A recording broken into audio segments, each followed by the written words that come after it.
오늘 14장 말씀인데 가뭄 얘기가 나오고 있습니다. 지금 예레미야서에 그 이스라엘 그 가운데서 특별히 유대가 그들의 그 우상 숭배로 인한 하나님의 심판을 그 선고받는 그런 내용들이 지금 장장마다 계속되고 있는 가운데 오늘은 이 가뭄으로 말씀이 시작하고 있습니다. 이스라엘 백성들의 그 죄악 때문에 하나님께서 그들을 심판하시는 그런 가운데 있는데, 특별히 이 가뭄 재앙이라고 하는 것은 여호야김 왕 때 있었던 그 가뭄을 얘기하기도 합니다. 가뭄으로 고통받으면서 하나님께서 그때 주셨던 말씀인데, 가뭄이라고 하는 말은 원래 가뭄이라는 뜻도 있지만 부족하다, 결핍되어 있다, 이런 뜻도 있는 말입니다. 그러니까 물이 부족한 것, 이 가뭄, 이건 단순히 그 기후 조건의 그런 물 부족한 기근 현상만이 아니라 가뭄과 관련해서 영적인 가뭄도 지금 해당되고 있는 그런 말씀이다라는 겁니다. 사실 이 비, 또 가뭄, 이런 그 이야기들은 구약 성경에 의외로 많이 나옵니다. 비와 관련된 이야기들이 나올 때마다 등장하는 게 우상입니다. 비를 내린다. 그래서 대지를 적시고 많은 소출을 내게 한다. 이런 신을 바알 신이다라고 얘기하죠. 그래서 이 바알과 관련되어 있는 이야기이기도 합니다. 그러니까 이스라엘의 우상 숭배 이야기인데 이게 바알과 관련된 우상 숭배 그 이야기다 하는 겁니다. 바알 신 하면 뭐 아세라, 뭐 아스타롯, 뭐 이런 그 여신과 관련해서 대표적인 구약의 신이기도 하죠. 그래서 열왕기에 보면은 엘리야 이야기에서도 이 바알 신이 같이 등장하죠. 뭐 3년 6개월 동안 비가 안 내려오다가 엘리야와 이 바알 신들의 그 예언자들, 그쪽 바알 신학자들과 같이 서로 대결을 펼치는 이야기가 나오기도 하죠. 그래서 비를 내리게 해달라고 서로 기도 시합을 벌이고 있는 그런 이야기 가운데 엘리야가 승리를 했죠. 그러니까 그 이야기는 뭐냐면 비는 바알이 주는 게 아니라 여호와 하나님이 내리신다. 이것을 그 상징적으로 보여주는 그런 이야기였죠. 그러면서 이 그 언제까지 너희가 바알과 하나님 사이에서 머뭇거리겠는가 이러면서 바알 숭배자들을 이렇게 죽이는 그런 재앙, 이런 이야기가 열왕기서에 나오기도 합니다. 지금 하나님께서 가뭄이 계속되도록 하시는 것, 이것은 바알은 아무것도 아니다라고 하는 것의 증거입니다. 이스라엘이 우상 숭배 때문에 하나님을 등지고 떠나갔는데, 그러니까 아쉽고 또 이 하나님이 더 능력 있으시다라는 것을 또 경험할 때는 다시 하나님께로 돌아와요.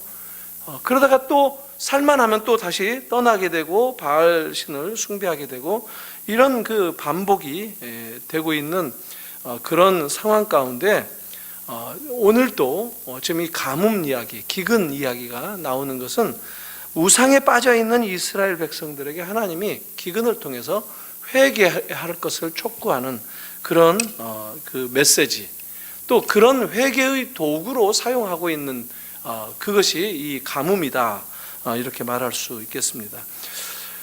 14장에 이 칼과 기근이라는 말이 6번이나 나옵니다. 그러니까 가뭄이 칼은 뭐 전쟁이라는 것의 상징적인 그 도구이죠. 칼에 앞서서 가뭄이 이렇게 나오는데, 그것은 전쟁에 앞서서 회개할 것을 촉구하시는 하나님의 그런 말씀이다라는 것이죠. 물론 이 가뭄만으로 이스라엘 백성들의 삶은 송두리째 그 고통당하게 되었고, 그 내용이 2절에서 6절까지 자세히 기록되고 있습니다. 2절 보니까 유다가 슬퍼한다라고 하고 성문의 무리가 피곤하게 되었다라고 얘기하면서 3절에는 유다 지도자들까지 또 백성들의 장로들까지도 고통을 당한다, 이런 얘기가 있습니다. 그리고 또 귀인들, 잘 사는 사람들, 귀족들, 부자들은 사환을 보내서 물을 얻으려고 하지만 우물에도 물이 없어서 그냥 빈손으로 돌아올 수밖에 없다. 한마디로 말하면 권력을 가진 자 역시도 돈이 있어도 물을 얻지 못하는 그런 어려움 가운데 처해 있다는 것을 보여주고 있습니다. 그래서 어떤 상황이 벌어지고 있는가 하면은 이 밭 가는 자가 머리를 땅에 가리고 또 들에 암사슴이 새끼를 낳았는데 물이 없어서 자기 낳은 새끼를 내버린다, 이런 일들이 벌어지고 있다는 거죠. 암사슴은 원래 모성애가 가장 강한 그런 짐승이라고 하죠. 그것으로 소문난 암사슴인데 그가 새끼를 내버릴 수밖에 없는 이 고통, 이것을 말할 정도다 하는 겁니다. 들의 나귀도 풀이 없어서 기운을 잃어버리고 눈이 흐려졌다라고 얘기합니다. 이스라엘 전체가 기근으로 고난을 겪는다 하는 말입니다. 여기서 아주 흥미로운 점이 있는데 사람들도 두 부류로 언급하고 짐승들도 두 부류로 언급을 했습니다. 이 반복돼서, 그러니까 그 지도자들, 또 부자들, 또 암사슴, 들나귀, 이것은 뭐냐면 고통, 그들이 경험하고 있는 이 고통을 극심하게 강조하는 그런 표현이라고 말할 수가 있겠습니다. 오늘날도 사실 가뭄이 들면 많은 사람들이 어려움을 겪죠. 특히 요즘 뭐 사진이나 이런 것들 많이 보는데 또 뉴스에 앞서서 소개하는 월드비전이나 이런 데서 이렇게 어린 아이들 기근에 의해서 굶어 죽어가고 있는데, 오늘 또 죽 한 번 겨우 먹었다 이러면서 돈 보내달라고 하고 그런 얘기들 하고 있죠. 소말리아라든가 에티오피아가 대표적인 그런 나라이기도 한데, 그런데 이스라엘의 이 가뭄은 단지 그 가뭄을 넘어서서 가뭄을 통해서, 가뭄으로 인해서 하나님은 메시지를 주시고자 하시는 이 가뭄이 하나의 도구가 된다라는 것을 우리가 알게 된다는 겁니다. 성경에서 기근은 어떻게 등장하는가 우리가 생각해 보면 일종의 어떤 등식처럼, 공식처럼 기근 이야기가 펼쳐집니다. 하나님의 백성들, 특히 이 언약 백성들이 가나안 땅을 두고 땅을 떠나는 그 이야기가 소개될 때에도 기근이 반드시 등장합니다. 아브라함이 기근 들었을 때 남방으로 내려갔다고 그러죠. 그 남방은 이집트입니다. 애굽에 가서 어떤 일 겪었죠? 바로에게 사라를 빼앗길 뻔 했지 않습니까? 하나님이 개입했었죠. 또 그 사사시대의 한 이야기가 나중에는 참 아름다운 이야기로 결실이 맺게 되는데, 사실 이 성경 이야기가 그렇습니다. 비극으로 시작돼서 아주 축복된 이야기로 맺게 되는 룻기가 대표적인데, 나오미와 그의 가족들이 이 기근으로 가나안 땅을 떠나죠. 가나안에서도 어디를 떠나느냐면 베들레헴을 떠납니다. 유다 지파였겠죠. 베들레헴. 어디로 갔느냐? 모압이 좀 이렇게 기름져 보이고 그 아주 풍성해 보이는 그런 자연 조건. 이곳이 살기가 좋겠다. 세상적인 그런 동기, 좀 더 잘 먹고 잘 살기 위한 그런 목표를 가지고 모압 땅으로 이주했었죠. 그런데 그들이 경험했던, 그 가족이 경험했던 것은 뭐였죠? 기근을 피해서 비옥한 곳으로 선택해서 약속의 땅을 떠난 그 결과가 어떻게 되었는가? 나오미의 남편과 두 아들이 죽게 되고, 결국은 나오미가 쓸쓸하게 나 혼자 돌아가야 되겠다라는 결심을 하고 고향으로 오는 과정에 이 믿음의 여인으로 따라오게 되는 룻을 이렇게 만나서 같이 데려오죠.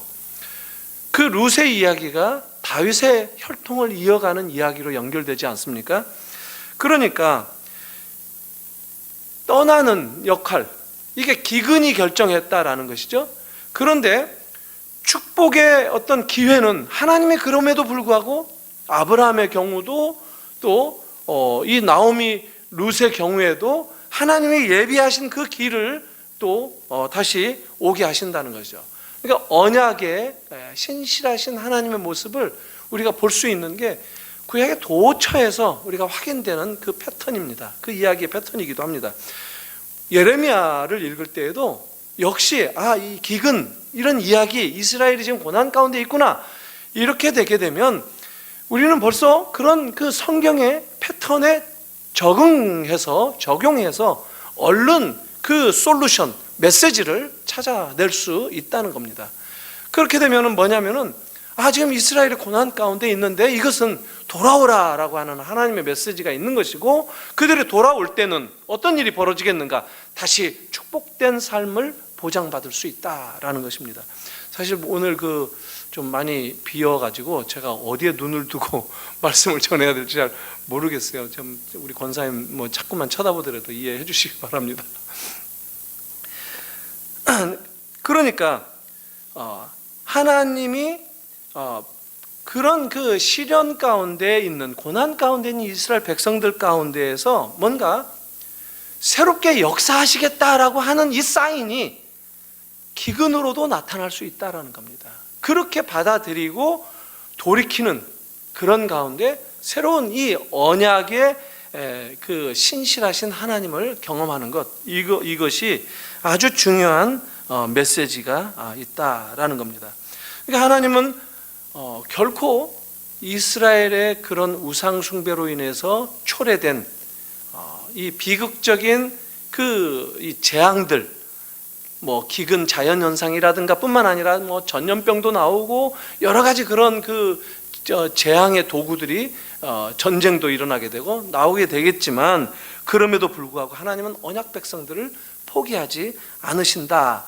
그리고 그 이야기를 이끌어 가시면서 거기에 반응하는 당신의 그 자녀들, 언약 백성들을 통해서 당신의 이 언약을 확대 재생산해 가면서 우리에게 보여주시고자 하시는 그런 이야기, 이게 성경의 이야기들이다라고 하는 것을 우리가 알 필요가 있습니다. 그러니까 예레미야도 거기에 대입하고 그런 패턴으로 이해하면 지금 이게 단순히 재앙의 이야기만이 아니다라는 것을 우리가 알 수 있다는 겁니다. 모든 이스라엘 역사가 그런 연속이었습니다. 그러니까 가뭄이 들고 기근이 닥치면 우리가 어떤 생각을 해야 되는가? 이제라도 늦지 않았구나. 이제라도 내 있는 그 죄악의 자리에 내가 있다면 회개하고 돌이키는 것, 하나님의 은혜를 더 사모하는 이 마음을 가져야 되겠구나 라고 하는 것이 중요하다라는 겁니다.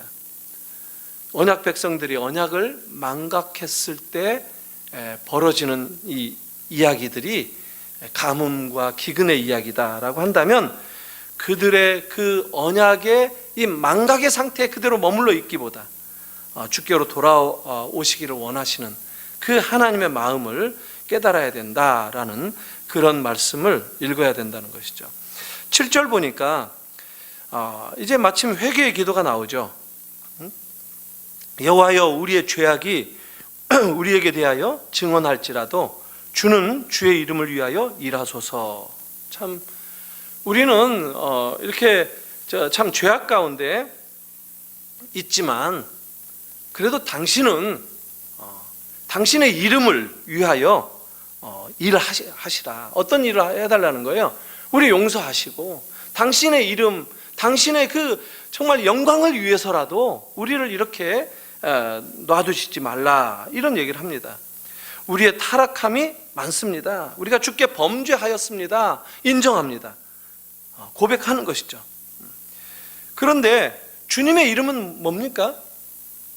여기서 주님의 이름은 여호와, 야훼라는 이름이죠. 바로 언약의 하나님, 약속의 하나님, 이스라엘과의 그 신실한 관계 속에 계시는 그 하나님. 그러니까 우리들도 사실 살면서 가뭄 경험하죠. 기근을 겪으면서 고난을 경험할 때가 있죠. 먹을 것이 없어서 한심한 상황 가운데 막막한 그런 삶의 입장에 처할 때도 있습니다. 그러니까 돈의 기근에 시달리기도 하죠. 자식들의 그 영적인 기근을 겪기도 하죠. 또 때때로는 건강으로 온 몸이 기근에 빠져 있는 경험도 하게 되죠. 근데 이런 때 우리가 분명히 알아야 되는 건 뭐냐 하면, 이 기근은 하나님의 말씀하시는 뭔가 메시지가 들어가 있다라고 하는 것, 그 기근 때 하나님의 음성을 알아들어야 된다는 것, 하나님의 의도를 알아차려야 되는 것, 이게 복으로 연결되는 것인데, 오늘 이 말씀이 지금 나온다는 겁니다. 제가 이것은 나중에 19절 말씀과 묶어가지고 좀 설명을 하려고 합니다. 기도하고 자기들의 죄악을 인정하면서도 여호와의 이름을 위해서, 하나님의 영광을 위해서 이 백성들을 그래도 용서하시고 다시 은혜 베풀어 달라 하는 말씀을 좀 마지막에 묶어가지고 좀 설명을 하려고 합니다. 오늘날은 사실 가뭄이 들거나 홍수가 나거나 뭐 이런 웬만한 기후 조건을 다 원인이나 뭐 이유를 들으라라고 하면은 모든 것을 다 지구 온난화 현상이다 뭐 이렇게 얘기하면 다 통하지 않습니까? 근데 성경은 그렇게 얘기하지 않는다는 거예요. 10절에 뭐라고 지적을 하느냐면, 이스라엘이 어그러진 길을 사랑하여서 그들의 발을 멈추지 아니해서 그렇게 됐다라고 지적을 하신다는 겁니다. 어그러진 길을 사랑해서 그렇다고. 어그러진 길은 뭡니까? 이게 어그러지다, 누아라는 말은 이 히브리 말로 이게 흔들리는, 방황하는 그런 길이다라는 거야. 한마디로 변덕스럽다는 거예요. 이스라엘의 이 그들이 걸어가는 그 삶의 이 길은 그냥 변덕스럽게 이렇게 이리 왔다 저리 왔다, 아니 이리 왔으면 저리 가는 거죠. 이리 왔다 저리 갔다, 이런 식으로 변덕스럽다라는 그런 뜻입니다. 이게 뭐냐면 우상 숭배에 대해서 지적하는 얘기예요. 필요에 따라서 하나님과 우상을 서로 바꾸어가면서 섬겨왔던 그들의 삶이다라는 거예요. 애굽에서 나와서 광야 생활을 하던 때도 이스라엘이 그랬었죠. 가나안 땅에 들어가서 살 때도 그랬었죠. 사사시대에도, 왕정시대에도, 남북으로 갈라진 이 분열왕국 시대에도 우상 숭배가 또 하나님을 섬기다가 다시 또 우상을 섬기다가 이렇게 왔다 갔다 했단 말이죠. 고난이 닥치면, 기근이 들면 하나님께 울부짖고 다시 하나님을 섬기겠다고 약속하다가 또 그게 사라지고 태평성대가 올라치면, 평안해지면 곧바로 우상과 세상을 섬기고 말았던, 그게 이스라엘의 역사였다라는 겁니다. 이게 어그러진 길이라는 거예요. 그런 어그러진 길, 그런 이 왔다 갔다 하는 삶을, 하나님과 우상을 저울질하면서 왔다 갔다 하는 이런 삶을 사랑했다라는 겁니다. 이게 다른 말로 말하면 죄악된 자리에 빠지게 되었다라는 겁니다. 하나님은 그럴 때마다 이제 고마해라, 이제 그만 됐다, 이제 돌아와라, 그만하면 많이 했다, 돌아와라, 이렇게 하나님은 말씀하신다는 거예요. 그래서 여러 통로를 통해서 하나님은 말씀하시는 거예요. 바른 길을 사랑하라고, 어그러진 길을 사랑하는 것이 아니라 다시 하나님께 돌아와서 회복하라고 이렇게 이르신다라는 겁니다. 그러나 이스라엘은 어리석어서 하나님께 돌아오기는커녕 끝까지 고집부리면서 버티면서 그 망가지는 그런 길, 어그러진 길을 계속 가곤 했다 하는 겁니다. 재앙을 재촉하는 그런 자리에 있었다라는 겁니다. 돌이키지 못하는 것, 사실 이게 재앙입니다. 사실 우리 중에서도 어그러진 길을 사랑하는 경우들이 있기도 하죠. 그런데 어그러진 길에 계속 머물러 있는 것, 이것이 재앙을 초래하는 것이다 라고 성경은 얘기합니다. 그리고 그 길로 어디에 있든지 간에 그 길로부터 돌이키려고 하는 것, 이것이 바로 축복의 시작이다 라고 하는 것을 성경은 얘기합니다. 11절 12절 보니까 백성들을 위해서 복을 빌거나 금식도 하지 마라 이렇게 말씀하십니다. 금식하고 부르짖어도 하나님이 안 들으시겠다는 거예요. 번제나 소제를 드려도 받지 않으시겠다고. 그러면서 칼과 기근과 전염병으로 그들을 멸해버리시겠다 이렇게 말씀을 하십니다. 너무 오랜 기간을 이스라엘이 하나님을 불순종했기 때문에 하나님이 정말 화가 많이 나셨다는 그런 거예요. 정말 오랫동안 하나님을 버리고 우상 숭배를 행했던 그런 신앙생활의 매너리즘에 빠져있는, 그래서는 안 된다라고 아주 강력하게 하나님이 말씀을 하신 겁니다.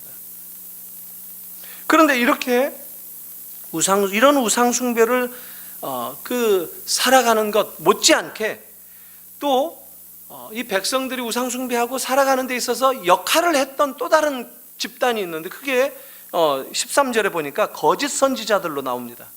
거짓 선지자들이 거짓 예언으로 한 몫을 담당했다라고 지적을 합니다.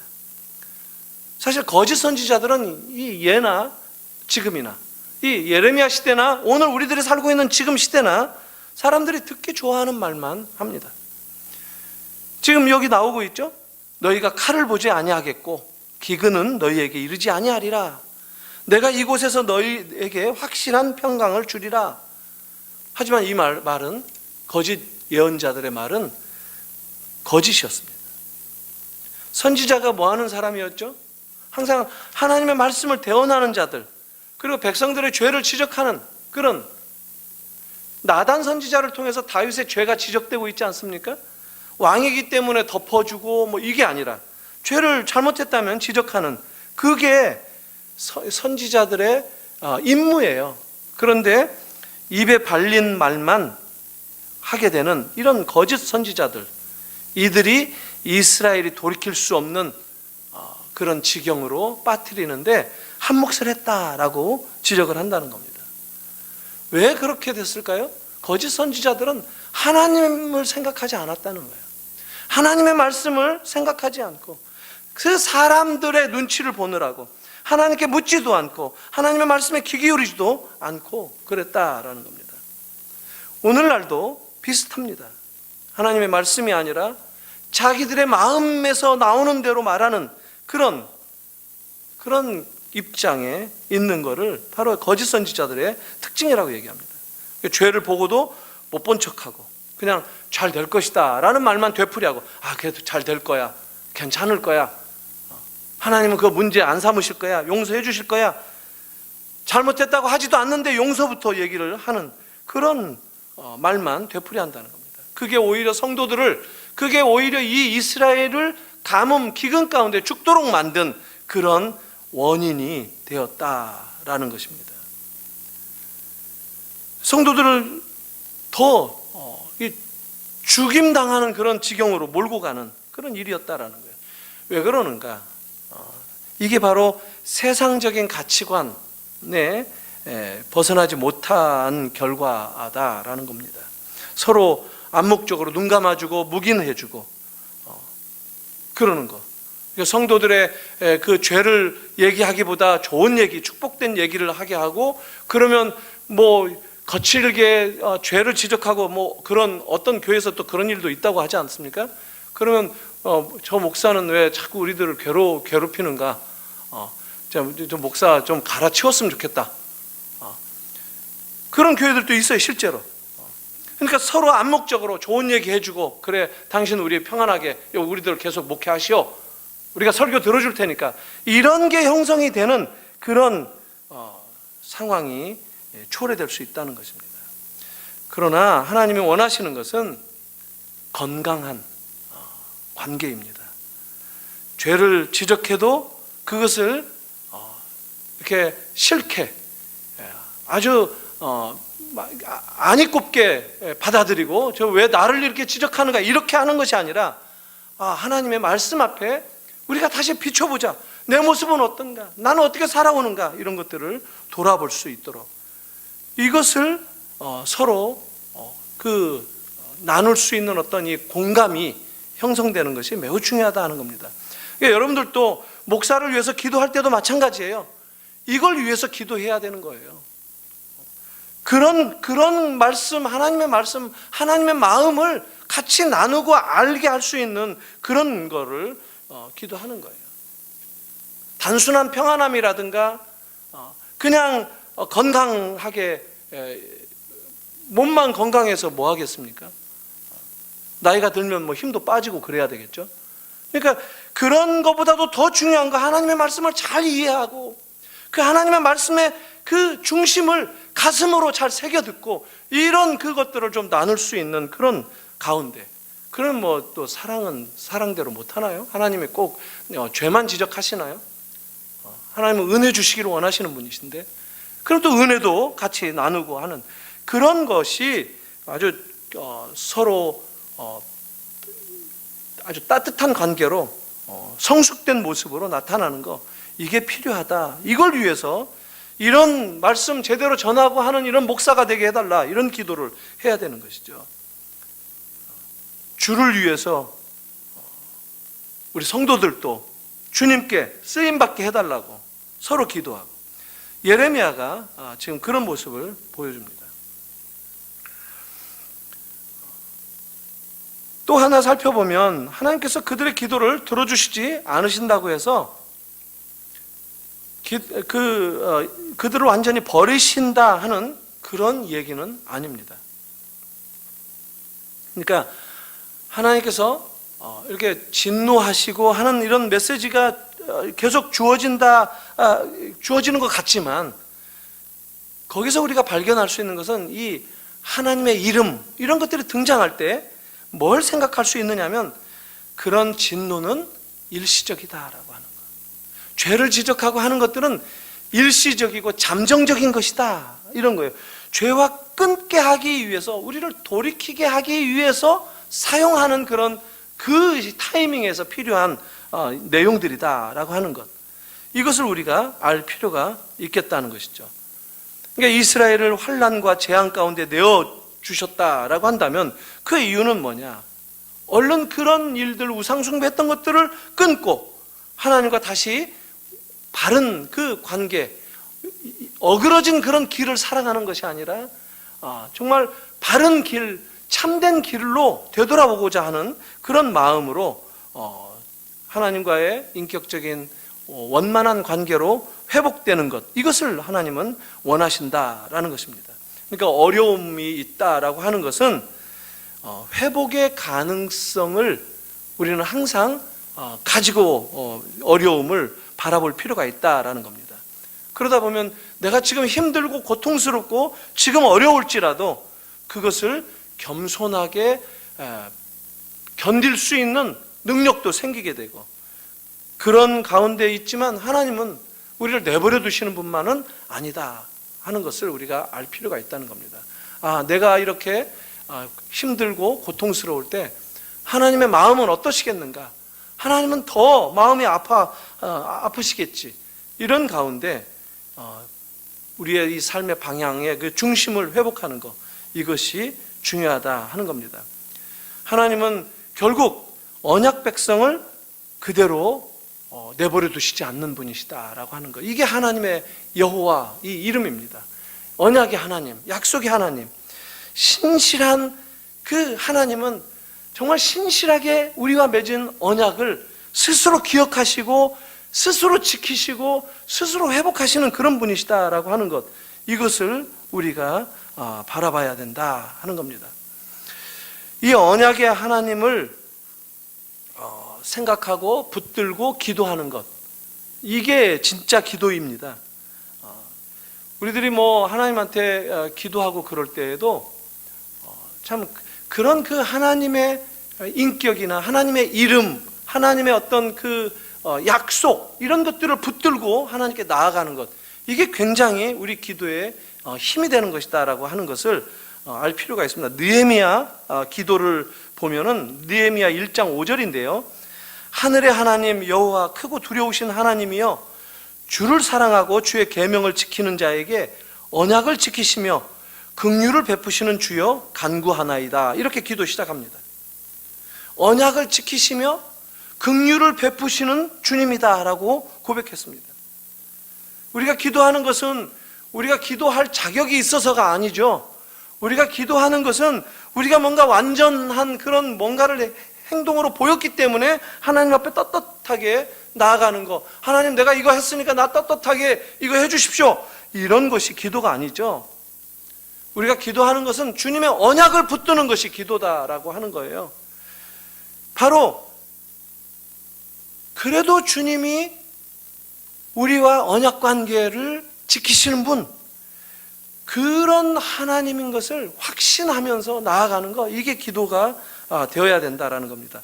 이제 이 19절을 다시 한번 보면요, 주께서 유다를 온전히 버리시나이까, 주의 심령이 시온을 싫어하시나이까? 어찌하여 우리를 치시고 치료하지 아니하시나이까? 우리가 평강을 바라도 좋은 것이 없고 치료받기를 기다리나 두려움만 보이나이다. 그리고 20절 보니까 인정합니다. 다시 앞에 7절에서 인정하는 거하고 똑같습니다. 여호와여 우리의 악과 우리의 조상의 죄악을 인정하나이다. 우리가 주께 범죄하였나이다. 이렇게 기도합니다. 인정하는 거예요. 우리가 죄를 졌습니다. 죄악을 인정하고 있어요. 우리 조상의 죄악을 인정합니다. 우리들의 악을 인정합니다. 주께 범죄했습니다. 그런데 21절 보니까 주의 이름을 위하여 우리를 미워하지 마옵소서 얘기해요. 주의 이름이 또 나옵니다. 주의 이름을 위하여 미워하지 마옵소서. 주의 영광의 보좌를 욕되게 마옵소서. 주의 영광의 보좌를 욕되게 하지 말아달라는 거예요. 주께서 우리와 세우신 언약을 기억하시고 패하지 마옵소서. 언약을 맺어주셨는데 언약을 좀 기억하시고 언약을 패하지 마, 아주 없애지 말아달라라고 기도했습니다. 이 기도는 사실 굉장히 유사하게 이와 비슷하게 기도했던 사람이 있어요. 누구냐면 모세예요. 모세. 이스라엘을 싹 쓸어버리겠다라고 하나님이 반역했을 때 모세가 중보 기도를 하죠. 중보 기도를 하면서 나중에 모세 말을 듣겠다 하고 하나님이 모세 앞에 나타나시죠. 하나님의 여호와의 모습을 모세에게 보여주세요. 근데 여호와를 이렇게 보면 어떻게 되죠? 죽잖아요. 그러니까 모세를 바위 틈에 숨겨주시고 그리고 그냥 슉 하고 지나가시는 그 모습을 보여주시는데 그게 어디에 나오느냐면 출애굽기 34장에 나옵니다. 제가 한 절만 보겠습니다. 출애굽기 34장. 그리고 이게 굉장히 중요합니다.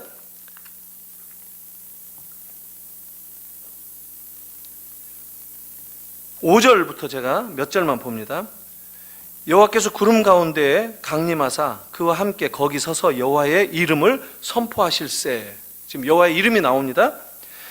6절 여호와께서 그의 앞으로 지나시며 선포하시되, 이제 여호와의 이름을 여호와께서 선포하시는데 여호와라 여호와라, 지금 하나님이 당신의 이름을 선포하시는 거예요. 주의 이름을 여호와라, 야훼, 약속의 언약의 하나님, 이스라엘의 하나님 여호와라 두 번 반복하면서 그 하나님은 어떤 하나님이냐?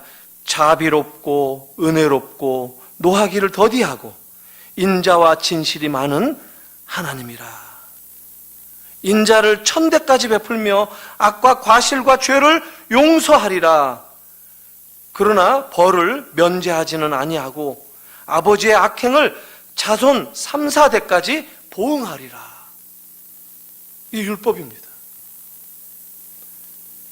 우리의 악을 반드시 짊어지도록 하시겠다라는 거예요. 그런데 그 하나님은 그냥 그렇게 벌하시는 하나님, 진노하시는 하나님 이렇게 등장하지 않고 야훼, 야훼라는 것은 뭐냐면 은혜롭고 자비로우시고 노하기를 더디하시고 인자와 진실이 많은 하나님이시다 라고 얘기를 한다는 겁니다. 이 말은 뭡니까? 우리의 모든 죄악을 당신이 그 인자하심으로 우리 대신 스스로 짊어지시겠다라는 것을 당신의 이름 가운데 이미 선포를 하셨다라고 하는 겁니다. 그러니까 여호와의 주님의 이름을 위해서 우리를 용서해달라고 모세가 기도할 만했던 거죠. 예레미야도 당신의 이름을 위해서 우리를 용서해 주십시오. 우리를 그냥 죽여버리신다면, 우리를 고난 가운데 그냥 내버려 두신다면 당신의 이름이 세계 만방 가운데 어떻게 소문이 나겠습니까? 여호와의 그 이름, 은혜롭고 자비로우시고 노하기를 더디하시며 인자와 진리가, 이런 하나님의 그 성품이 어떻게 세상 사람들에게 알려지겠습니까? 당신의 이름을 위해서 우리를 용서해 주십시오. 언약을 기억해 주십시오. 이 얘기입니다. 아브라함에게 맺었던 그 언약, 땅을 주겠다, 자손을 주겠다라고 했던 그 언약, 우리 대가 여기서 끊어지면 안 되지 않습니까? 당신의 약속을 기억하십시오. 이렇게 지금 예레미야가 이 율법의 말씀에, 모세의 전통에 서서 하나님께 기도하며 나아갔다라는 겁니다. 그래서 22절 마지막에 보면 이방인의 우상 가운데 능히 비를 내리게 할 자가 있나이까? 하늘이 능히 소나기를 내릴 수 있으리이까? 우리 하나님 여호와여, 그리하는 자는 주가 아니시니까. 그러므로 우리가 주를 앙망하옵는 것은 주께서 이 모든 것을 만드셨음이니이다 하니라. 이렇게 기도하라는 거예요. 어떤 상황에서도 이 하나님을 고백하라는 거예요. 당신이 온 우주 만물을 지으셨을 뿐만 아니라 주지하시는 분 아닙니까? 누가 하늘로부터 비를 내리게 할 수 있는 자가 있겠습니까? 당신밖에 없습니다. 여러분, 여기서 우리가 하나 놀라운 것을 정말 붙들고 신앙생활을 해야 되는데, 그게 뭐냐면 우리가 기도할 때 하나님의 이름 의지해서 기도해야 된다는 거예요. 하나님의 약속 붙들고 기도해야 된다는 거예요. 하나님의 그 인자하시고 자비로우시고 노하기를 더디하시고 그런 하나님의 성품을 붙들고 그것에 근거해서 기도해야 된다는 거예요. 이것을 믿음의 기도라고 얘기합니다. 그걸 믿음이라고 얘기하는 거예요. 그 약속을 믿는 것을 믿음이라고 얘기하는 거예요. 그냥 무턱대고 믿는 것을 믿음이라고 하지 않아요. 그럼 뭐 부처도 믿고 다 믿을 수 있죠. 내 주먹을 믿을 수도 있고. 그게 아니에요. 우리가 믿는 것은 바로 그 인격적이신 하나님의 그 성품, 우리와의 약속을 통해서 그 약속을 스스로 지켜주시고 그 약속 가운데 당신의 성품을 드러내시면서 약속을 성취해 가시는 그 하나님, 그분을 의지하면서 그분을 붙잡으면서 기도하는 것, 이것이 믿음의 기도다라는 겁니다. 그래야 하나님은 그런 기도에 응답하시고 그런 기도에 역사하신다라는 것을 우리가 놓치지 말아야 된다는 겁니다. 여러분들 가정이나 또 우리 교회를 위해서도 기도해 주십시오. 근데 기도할 때 그냥 달라고 그냥 뭐 이렇게만 하시지 말고, 지금 예레미야가 보여줬잖아요. 우리 지금 형편이 이렇습니다. 그런데 지금 이 상황이라면 우리는 다 끝장이 날 것 같습니다. 망해버릴 것 같습니다. 그런데 사실 이것은 우리들 책임입니다. 우리가 죄를 졌습니다. 용서해 주십시오. 이제 용서가 필요합니다. 주님, 제가 돌이키겠습니다. 제가 다시 믿음을 회복하겠습니다. 다시 주님만 붙들고 살겠습니다. 주님의 약속으로 다시 신실한 그 믿음을 붙들고 돌아오겠습니다. 주의 이름을 인하여서 용서해 주십시오. 주님의 언약을 기억해 주시고 우리를 불쌍히 여겨 주십시오. 당신의 그 인자하신 그 성품, 그 은혜가 풍성하신 그 성품, 자비로우신 것, 그것 천대까지 미친다고 하지 않았습니까? 그것을 기억하시고 우리를 붙들어 주십시오. 우리를 회복시켜 주십시오. 이런 기도가 여러분들의 가정을 채우시기를 바랍니다. 이런 기도가 우리 교회를 향해서 주어질 때 회복의 역사가 일어날 줄로 믿습니다. 같이 기도하겠습니다. 하나님 아버지, 은혜를 감사합니다. 이스라엘이 우상 숭배로 인해서 참 형편없는 그런 삶으로 하나님을 등진 그들의 이 선택의 결과가 얼마나 무서운지 가뭄으로 또 칼로, 전염병으로 이렇게 나타나고 있는 그런 상황 가운데, 그러나 우리 하나님의 마음은 그들을 내버려 두는 것이 아니라 다시 언약 백성으로 돌아오는 것, 그러기 위해서 이 모든 자연 현상과 우리 인생사의 모든 이야기들을 활용하시고 사용하시는 그 주님이라는 것, 우리가 망각하지 않고 주의 이름을 붙들고 기도하는 저희들 되게 하여 주시옵소서. 예레미야가 무너져가는 이스라엘을 붙잡고 기도했던 것처럼 우리들도 우리의 가정과 우리의 기도를, 이 나라 백성들을 바라보며 기도하는 주의 자녀들 되게 하여 주시옵소서. 무엇보다도 믿음의 기도를 하게 하시되 주님의 그 언약 백성으로서 언약의 신실하신 우리 하나님, 그 하나님의 성품과 그 하나님의 영광과 그 하나님의 이름을 의지하며 주께 나아가는 저희들 되게 하여 주시옵소서. 예수님의 이름으로 기도하옵나이다. 아멘.